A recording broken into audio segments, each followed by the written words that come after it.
All right, well, we'll go ahead and get started. Coach Fields, good luck figuring that out over there. We're gonna move forward.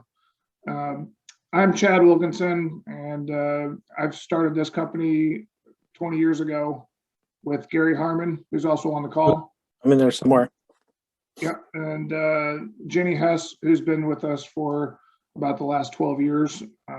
Also newly working for us is Britt Harvey, who is also a full-time coach at Trine University for softball. And Brittany's done, probably 5 tours with us, I believe. And we have a couple other coaches that have joined us and former players, such as Madison, who's having a little trouble, and Coach Bianca Rojas from Point University. And I'm going to start off by just one saying, I know that one of the concerns about travel, obviously, is COVID-19. And I just want to say we traveled this summer in July with 3 teams, and Coach Rojas was our lacrosse coach for U19 team that we had. And she's going to say a word or two here about her experience. It was her first time traveling with us as a coach. She did not travel with the player. She did this experience with someone else, another company, but she just wants to say a couple words. She's also going to be coaching for us on a UK trip next summer, I believe. We're still working out those details, I believe. But Bianca, if you don't mind telling these recruits that we have on here tonight a little bit about your experience with AIST.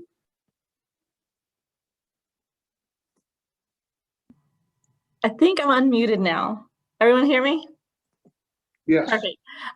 It was honestly one of the best experiences I've ever had. I know leading into us going, there was a little bit of concerns with COVID, but it was amazing. I felt very safe. We got tested before we went. We got tested before games and our return. Just especially in other countries, a lot of people you wear your masks, and traveling during COVID, it wasn't so packed out with tourists everywhere. So I felt really safe the entire time. There was hardly any places that we went where there was huge crowds of people.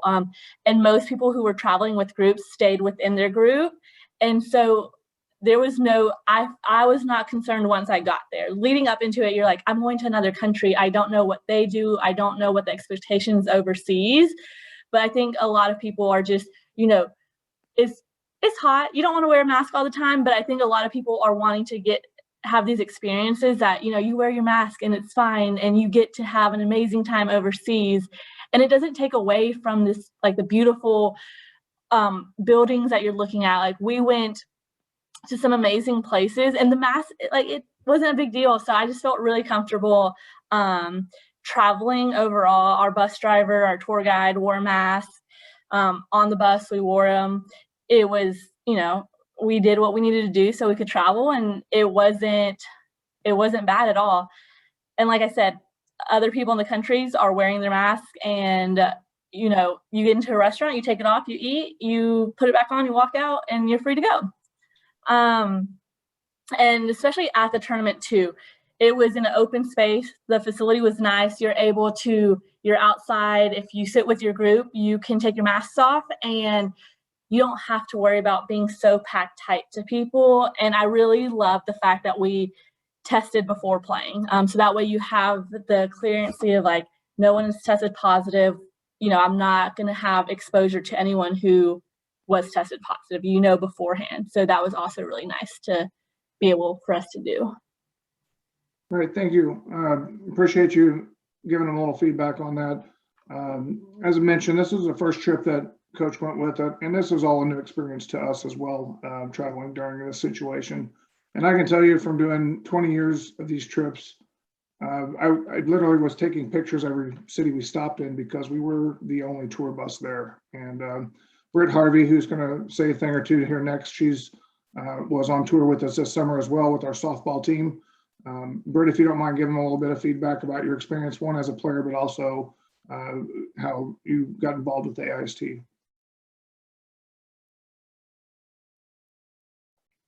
Britt, did you hear me? Oh, there. Yeah, I was trying to unmute it. I traveled back in 2008 as a player to the Czech Republic with AIST. Had an incredible experience there. Very well run tour. What blew my mind is usually you expect to, when you travel as an athlete, to be constantly playing and constantly engulfed in sport. I mean, if you've ever done travel ball, you've ever done any of that, it's all about the sport. The fun of this is you have the experience and you compete at a high level, but you also spend 3/4 of the time actually experiencing the country, and you never feel rushed. You never feel like you don't get to be immersed in the culture. And then the same thing, the experience of traveling to Italy this past summer with January COVID. I mean, you're walking through places that are absolutely packed, because this was to be the third time we had traveled to Italy, or I had traveled to Italy. And you just, I mean, you feel like when you travel through some of the major tourist sites and then just step outside of the St. Peter Basilica in Rome, and you're like one of 40 people standing in this massive square. I mean, it was an incredible experience. It was a different experience. But as the other coach said, I mean, you never felt like you weren't safe. You were always protected. AIST did an incredible job of being COVID conscious. Yeah, so. Thanks, Britt. So basically what we do, and why first, thanks for joining the call. I guess I should have started off with that, but it's hard enough to get kids interested or any athletes interested in traveling anymore, especially in these circumstances. But maybe some of you have been putting off travel for a while and they're ready to try something. So, we've been putting these teams together like this, like I mentioned, for over 20 years. And, some of the unique experience that you'll have is playing with other athletes of the same caliber of level, or even better players that you're not used to playing with maybe. And it just creates a really unique atmosphere to be around other athletes in a foreign country and playing and competing with, USA on your chest. So that's one of the aspects of it that we really like to see. When the team first gets there, you don't know anybody, but then by the end of the 10-day or 12-day tour, you're all best friends and trading your social medias and all kinds of pictures together. So it's quite an experience and something that you'll remember for the rest of your life. So that part of the experience is not something you can get just backpacking around Europe and seeing things. On top of that, we throw in all kinds of excursions and fun things to do. A lot of the times it's the popular stuff, and a lot of times it's stuff outside the norm that you wouldn't normally get to experience or see.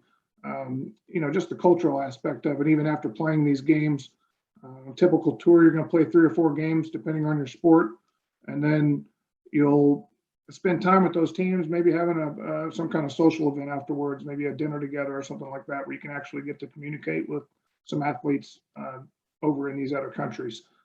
Sometimes we get players that are asked to stay and play. A lot of basketball, a lot of volleyball, some softball players have always been asked to come over and play for club teams over there and make a nice opportunity to play for 2 or 3 months at a time over there, if that's of interest to you as well. So we don't push that. That's not a big thing for our program. It's more or less for you to go have a 10, 12-day experience and see a bit of the world. So we provide that, and I tell you, the reviews are really good. We get a lot of good feedback, and some of the things people are concerned about. Well, how much free time do we got, or how much structure is involved? We think that we balance it pretty well between sightseeing and giving you 2 or 3 hours to go explore the city with some teammates. So we don't like players wandering around by themselves, but if you're with 2 or 3 other teammates, and we're fine to, hey, we're meeting here, we'll see you guys in a couple hours, you go around, shop, do what you want, and we try to keep it flexible like that, and that's another part of the trip that becomes a fun thing to do. So I'm going to open it up for questions, but first I'm going to get you started with what our normal questions are. I'm assuming most of you have had time to look through the invitation links that we've sent. Jenny's going to read any questions that you type into that field.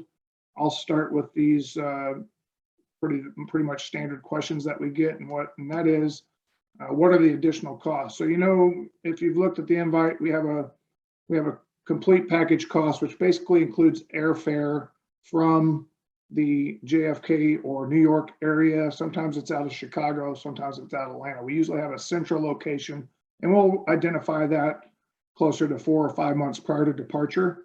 And then you'll be responsible for getting to that destination. So that's the complete package. You'll see that cost on the invitation link.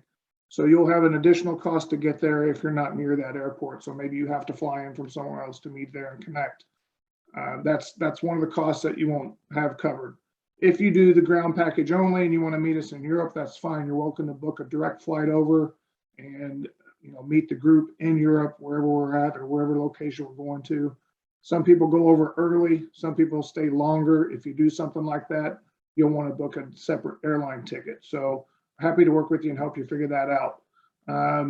So that's an additional expense you're looking at. Also, just kind of everyday spending, you're looking probably anywhere from $20 to $30 a day just on maybe a lunch or whatever. You can certainly get by for cheaper, but a comfortable amount of spending, you should figure $25, $30 a day. There are some other little things like tipping for our tour guides, our tour managers. They don't get paid to do what they do. They get a very small, it's kind of like a server or a waitress in the States. Over here in Europe, they'll have to live off a little bit of what they can get from the group. So we always recommend to bring maybe $30 in total for a 10-day trip, 30 euros in total, and we'll split that between the bus driver and the full-time tour manager. Usually full-time tour manager will get about 70% of that, but that is an extra cost that you'll need to be aware of. And then of course, passport fees. If you don't have a passport, you'll have to get one, and that can be about $130, I think, these days. So in addition to that, we've got COVID testing. Yay! We're all getting some of that, but the return test we get set up for you. We have it all with a local company we use. Typically, it can be anywhere from $60 to $80. However, if things are improved by next summer, which I anticipate that they will, we may be done with the testing to come back, and also before games. So the return testing is required to get into the U.S. So that cost, as I mentioned, was $60 this year. Could be $80 at some places. So that's something else to be aware of. And then, of course, if we do testing before the games, I think it was $10 or $15 per test. So if we have 4 or 5 games, you're looking at a little more there. So those are kind of the extra ones. And then lunches, that's part of the $25 to $30 extra spending per day. So if you have $300 to $400 of spending cash on you throughout that week, that's more than enough. You can certainly spend more if you like to go shopping in Milan for some Prada and stuff like that, and all those fancy shops. Yeah, we've had a few girls spend $4 or $5 grand on a purse over there, but I don't know if any of you are in that situation or not, but certainly that's an option. So those are some additional costs that you want to be aware of. We try to keep everything in the inclusions. We try to cover everything we can. We leave a few dinners open, so you can see the list of inclusions on there, and typically we provide a little more than what you see there, just so that we try to cover as much as we can. So the bigger our group, the more budget we have, we'll spend a little bit more money to make sure you guys are taken care of well. Rooming situations is another question. Typically, we try to keep everybody in rooms of 2 to 3. Sometimes if you're traveling with a teammate, we always try to keep your teammates together unless you choose not to be with them. That's up to you guys. We don't really care. But we do put you in double or triple rooms with your teammates. If you have family members that are joining, you're welcome to room with them, or they can purchase their own separate room. There is additional cost for single rooms is it. So if you prefer to have a single room, we're happy to get a single room for you. On Europe trip, that's typically a $500 markup for the extra single room. So that is also the cost if you're interested in that. And then traveling with teammates is something we encourage. If you can bring 1 or 2 teammates with you, we can certainly work out some discounts and help you to save a little bit off the cost. Something that we try to work with word of mouth. And if you recruit from other teams in your conference, that's great too. Bring them along. We'll find out a way to knock the cost down for you if you're going to help us recruit players. That's just kind of a give and take there. So that's pretty much what we have on that. And if you have questions, like I mentioned, go ahead and send them over in that chat, or if you want to unmute yourself, feel free to do so. I've got a few more that I got by email that I can answer while we're waiting for you guys to ask questions if you have any. And one of those is, if you get an injury while we're traveling, how is that handled? We've had it happen several times. Someone's gonna get hit by a ball or whatever. We had a kid get hit by a lacrosse ball a couple years ago, broke his jaw, and we were in Amsterdam, near Amsterdam. Our crew got him to the hospital, took care of him. He spent 2 nights in the hospital, got reconstructive surgery, was released, finished the tour, and was drinking through the straw the last 3 days. But he made the tour happen, and he was happy to stay. So, you know, those kinds of things, unfortunately, they may or may not happen. We've got the crew that'll handle it, get you where you need to go, make sure you're taken care of. And of course, we always recommend travel insurance for any of that stuff. So they do have very good health services over there. A lot of the tournaments we play in will have EMT staff right on the field waiting in case something happens and they need somebody there immediately. So you know, that stuff is always well taken care of. There's always a trainer available and stuff like that. Friends and family, yeah, I already answered that one. Okay, COVID again, another COVID question.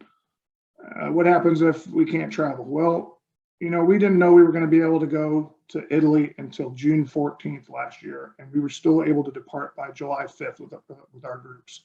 So we were able to hold on that long before we had to cancel or release the groups, and we were able, fortunately, to make it a go. So we're going to be flexible with cancellation fees. Right now, everything's fully refundable up until November 1st. However, if things don't look good and they're going on, then we'll extend that another month, another 2 months, as long as we can until we get hit by our suppliers without being able to refund. Because at some point, we're not going to put up money if you're not going to go and then lose the money out of our pocket. So we keep an eye on that. We'll keep you posted, and we'll reconfirm with you and make sure, hey, look, it's time to make a final commitment. If we're able to travel and you want to go, then we're going. If we have to cancel, this is what you're subject to at this point. So I know that's going to be a concern, but as I mentioned, we successfully got three groups in this summer, and I feel like it'll probably be better next summer than it was this summer. So hopefully that, guys, gives you some clarity. I don't see any questions popping up, so I'm assuming we did a good job here tonight. But I don't want to keep you too long. I just wanted to give you an opportunity to hear about the program, get some questions answered, and hopefully we were able to do that. But I certainly appreciate you guys showing up and taking the time tonight. I'll have a recording of this video. We'll email it out to everybody. If you want to share it with your teammates, anybody that might be interested, family members, feel free to do so. It'll be on our YouTube channel, and hopefully we can, you know, get a few more people interested and start to finalize our rosters here in the next 2 to 3 months. So if that's it for you guys, then thanks again for showing up. Jenny, do you have anything? I miss anything? Gary? Nope, I just threw in the chat. If you guys have extra questions after we get off the call tonight, feel free to email us at info@aist.us if anything does come up. Just want to say thanks. And like Jenny said, if you have questions, because it will happen after we hang up, just shoot them over to us. All right, and Coach Rojas, thanks a lot for helping us out. Brittany, thanks for showing up. Appreciate you guys. Madison, sorry we can't hear you. Too bad. I guess next time. Thanks, guys. I'm gonna go ahead and end the call here. Then, oh, we got a thing here. What are the travel dates and costs of packages? Okay, so if you don't have the invitation links, because I don't know what sport you're referring to, we have athletes on there from several different sports. If you go to our website and click on the AIST.us and then click on the sports, you can go to the sport page of your choice, and it'll show you what events we have available. And just email us, and we'll send you the confirmation or the password to get into those invitation links and see them. Those are locked invitations because this is kind of a selection. We've recruited all you guys. You probably got an email from your coach or maybe a referral from your coach. And we try to keep it that way as long as we can because we want to try to get the top players that we can that we've recruited. So, but that's the best way to do that. So yeah, go to the sports page, click on the invitation of your interest. There's several destinations for each sport. So sometimes there's a couple, sometimes there's 4 or 5. Whatever one you want, click it. Then you'll get under that invitation link and you'll see a place for a position form. If you're interested in going and moving forward, then you need to fill out that position form, and we'll get back to you within a day or 2 and confirm we still have your position available. And then at that point, you have 2 to 3 weeks to confirm, make your deposit, do your registration, and then you're on the roster. So it goes pretty simple after that. But like I said, email us, let us know if you have any questions, and we'll be happy to get those answered for you. Okay. Thank you guys for coming out tonight. We'll hope to get you on tour, and feel free to reach out. We can set up a private call too if you're ready to do that as well. So we can happy to get everything answered for you. Thanks again for coming, and have a good night. Thank you.